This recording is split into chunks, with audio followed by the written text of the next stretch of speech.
There is outrage among those in the NFL, around NFL media, regarding the Baltimore Ravens' handling of Maxx Crosby. Truly, they cannot believe how unethical this is. And I always find it incredibly fascinating what NFL tactics and what players cause this level of outrage. Because the thing is, the Baltimore Ravens have kind of showed us the game they play. Eric DeCosta has kind of showed us the games that they play before with Lamar Jackson.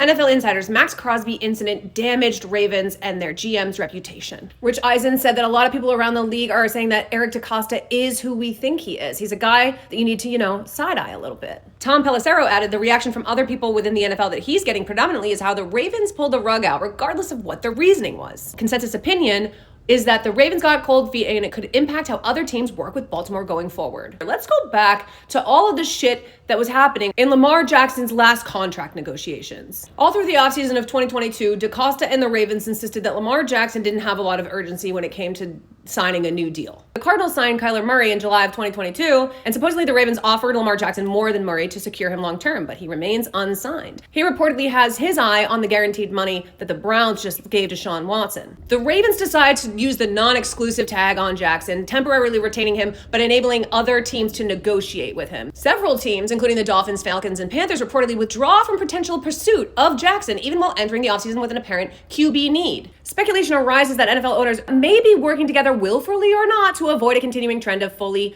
guaranteed lucrative QB contracts. Teams are pulling out of potentially vying for Lamar Jackson as their quarterback, who at that point had a unanimous MVP under his belt and was about to enter a run of 2 more MVP caliber seasons. Lamar requests a trade in March, and then cue the laundry list of teams, coaches, owners saying they're not really in the market for Lamar Jackson. A lot of the league seemed to, maybe willfully, maybe not, collude with Eric DeCosta and the Ravens to stop Lamar Jackson from getting the kind of money he was asking for. Even if it wasn't a fully guaranteed contract, getting the $230 million that he was seeking to match Deshaun Watson's contract. Lamar Jackson at this point, again, has a unanimous MVP under his belt, and the league has allowed the Browns to pay Deshaun Watson that, and now they're like, we don't actually want to set this precedent. So what are we going to do? We're going to collude with the Ravens to make sure it does not happen. Allegedly. So to recap, you can fuck around with Lamar Jackson and his contract and use Lamar Jackson as a way to set precedent so that you can manipulate the quarterback market and reset it from the mistake you made for allowing the Browns to do what they did with Deshaun Watson. And you're okay when Eric DeCosta does that.